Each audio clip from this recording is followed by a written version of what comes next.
നമസ്കാരം. മലയാളി വാർത്തയിലേക്ക് സ്വാഗതം. രാഹുൽ മാങ്കൂട്ടത്തിൽ MLA ഇപ്പോൾ ജാമ്യം ലഭിച്ച് പുറത്തുണ്ട്.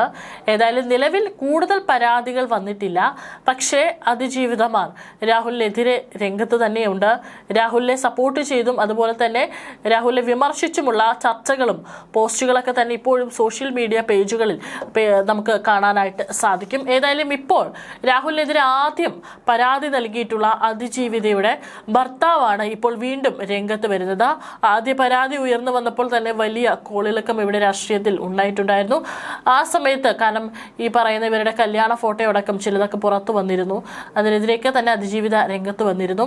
ഇപ്പോൾ രാഹുൽ തൻ്റെ കുടുംബജീവിതം തകർത്തെന്ന് കാട്ടിയാണ് ഇപ്പോൾ ഈ പറയുന്ന അതിജീവിതയുടെ ഭർത്താവ് വീണ്ടും നാട്ടുകൽ പോലീസിൽ പരാതി നൽകിയിരിക്കുന്നത്. നേരത്തെ വിഷയം ചൂണ്ടിക്കാട്ടി മുഖ്യമന്ത്രിക്കും DGPക്കും ഇയാൾ പരാതി നൽകിയിരുന്നു. എന്നാൽ ഈ പരാതികൾ നൽകി ഒരു മാസമായിട്ടും നടപടിയൊന്നും ഉണ്ടായില്ലെന്നാണ് യുവാവിന്റെ ആരോപണം. ഇതിന് പിന്നാലെയാണ് യുവാവ് നേരിട്ട് പോലീസിനെ സമീപിച്ചിരിക്കുന്നത്. രാഹുൽ മാങ്കൂട്ടത്തിനെതിരെ ഭാരതീയ ന്യായ സംഹിത 84 പ്രകാരം കേസ് എടുക്കണമെന്നാണ് യുവാവ് പരാതിയിൽ ആവശ്യപ്പെട്ടിരിക്കുന്നത്. മൂന്നാം ബലാത്സംഗ കേസിൽ രാഹുലിന് ഒരാഴ്ച മുമ്പ് ജാമ്യം അനുവദിച്ചിരുന്നു. കേസിൽ അറസ്റ്റിലായി 18ാം ദിവസമാണ് പത്തനംതിട്ട സെഷൻസ് കോടതി ജാമ്യം അനുവദിച്ചത്. ബലാത്സംഗ കുറ്റം നിലനിൽക്കുമോ എന്ന കാര്യത്തിൽ കൂടുതൽ അന്വേഷണം വേണമെന്നാണ് കോടതി ഉത്തരവിൽ പറയുന്നത്.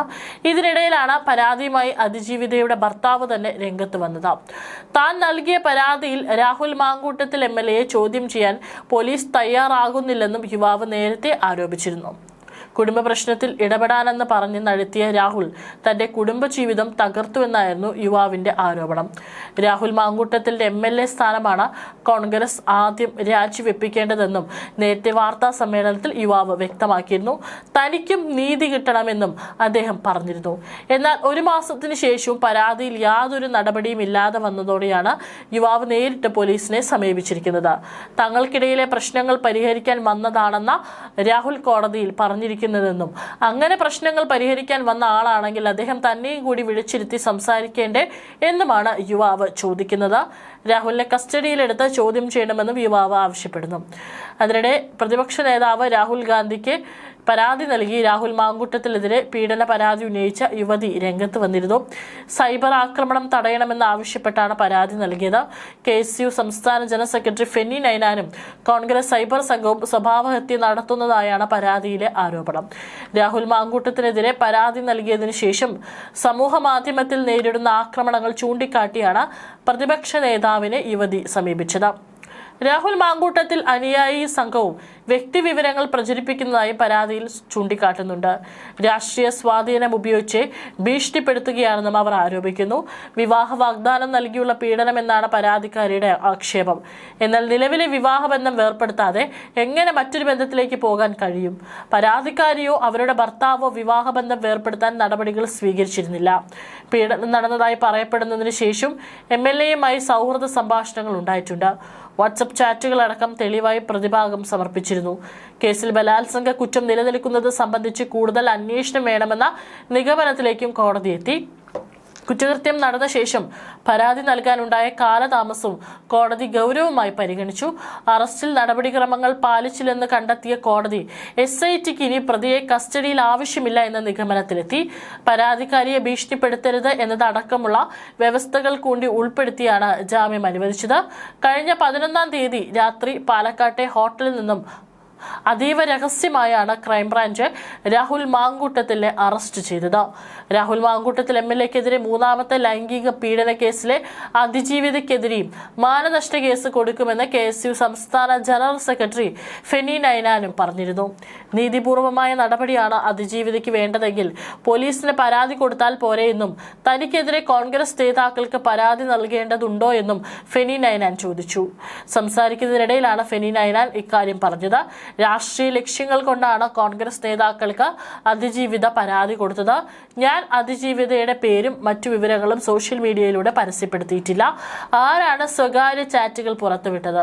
ഒരു മാധ്യമ പ്രവർത്തകയാണ് പുറത്തുവിട്ടത്. അതിജീവിത അവർക്കെതിരെ കേസ് കൊടുക്കാൻ തയ്യാറാകണം. എനിക്കെതിരായ വ്യാജ പ്രചാരണത്തിൽ പത്തനംതിട്ട SPക്ക് പരാതി നൽകിയിട്ടുണ്ട്. അതിജീവിതയ്ക്കെതിരെ മാനനഷ്ട കേസും ഫയൽ ചെയ്യുമെന്ന് ഫെന്നി നൈനാൻ പറഞ്ഞു. കഴിഞ്ഞ ദിവസമാണ് അതിജീവിത രാഹുൽ ഗാന്ധിക്ക് പരാതി നൽകിയത്. ഫെനി നൈനാനും കോൺഗ്രസ് സൈബർ സംഘവും സ്വഭാവഹത്യ നടത്തുന്നുവെന്നാണ് യുവതിയുടെ പരാതിയിലുള്ളത്. AICC അധ്യക്ഷൻ മല്ലികാർജുൻ ഖാർഗെയ്ക്കും പ്രിയങ്ക ഗാന്ധി MP-ക്കും KPCC അധ്യക്ഷൻ സണ്ണി ജോസഫിനും പരാതിയുടെ പകർപ്പ് അയച്ചിട്ടുണ്ട്. രാഹുൽ മാങ്കൂട്ടത്തിലും സംഘവും വ്യക്തി വിവരങ്ങൾ പ്രചരിപ്പിക്കുന്നതായി അതിജീവിത പരാതിയിൽ ചൂണ്ടിക്കാട്ടുന്നു. രാഷ്ട്രീയ സ്വാധീനം ഉപയോഗിച്ച് ഭീഷണിപ്പെടുത്തുകയാണ്, ജീവിക്കാൻ കഴിയാത്ത സാഹചര്യമാണെന്നും പരാതിയിൽ പറയുന്നു. സൈബർ ഗുണ്ടായിസത്തിലൂടെ തന്റെ സ്ത്രീത്വത്തെ അവർ അപമാനിക്കുകയാണെന്നും യുവതിയുടെ പരാതിയിലുണ്ട്. സൈബർ ആക്രമണങ്ങൾ തളർത്തുകയാണെന്നും നിശബ്ദരാക്കാൻ വേണ്ടിയാണ് രാഹുൽ മാങ്കൂട്ടത്തിലും സംഘവും ശ്രമിക്കുന്നത്. ഈ സാഹചര്യത്തിൽ സൈബർ ആക്രമണം തടയാൻ രാഹുൽ ഗാന്ധി ഇടപെടണമെന്നാണ് അതിജീവിതയുടെ അഭ്യർത്ഥന. ഏതായാലും രാഹുൽ മാങ്കൂട്ടത്തിനെതിരെ ഉള്ള പരാതിയിൽ വീണ്ടും നീക്കങ്ങൾ കടുപ്പിക്കുകയാണ്. പക്ഷേ ഇതുവരെയായിട്ട് മറ്റു പരാതികളൊന്നും രാഹുൽ മാങ്കൂട്ടത്തിനെതിരെ ഉയർന്നു വന്നിട്ടില്ല. പക്ഷേ സോഷ്യൽ മീഡിയയിലൂടെയുള്ള രാഹുലിനെ പിന്തുണച്ചും അല്ലെങ്കിൽ അതിനെതിർത്തുമുള്ള ഈ ഒരു ചർച്ചയും ഈ ഒരു പോസ്റ്റുകളും അത് വ്യാപകമായി തന്നെ നടക്കുന്നുണ്ട്. ഇപ്പോൾ രാഹുലിന് വേണ്ടി സംസാരിക്കുന്നത് ഫെനി നൈനാനാണ്. ജയിലിൽ നിന്ന് ഇറങ്ങിയതിന് ശേഷം രാഹുൽ ഇതുവരെയുമായിട്ടും ഒരു മാധ്യമങ്ങളെ കാണാനോ ഒരു പൊതുപരിപാടിയിൽ പങ്കെടുക്കാനോ തയ്യാറായിട്ടില്ല. അദ്ദേഹം വീട്ടിൽ തന്നെയാണ്. യാതൊരു തരത്തിലും ഒരു നീക്കവും അദ്ദേഹത്തിന്റെ ഭാഗത്തു നിന്നും ഉണ്ടായിട്ടില്ല. വരും ദിവസങ്ങളിൽ അത്തരത്തിൽ എന്തെങ്കിലും സംഭവിക്കുമോ എന്നുള്ളത് കൂടി കാണാം. പക്ഷേ ആകെ കൂടി 24 ചാനൽ നൽകിയ ഒരു അഭിമുഖം മാത്രമാണ് രാഹുലിൻ്റെതായിട്ട്. രാഹുലിന് പറയാനുള്ള കാര്യങ്ങൾ രാഹുൽ കൃത്യമായി പറഞ്ഞിട്ടുണ്ട്. അത് മാത്രമാണ് പുറത്തു വന്നത്.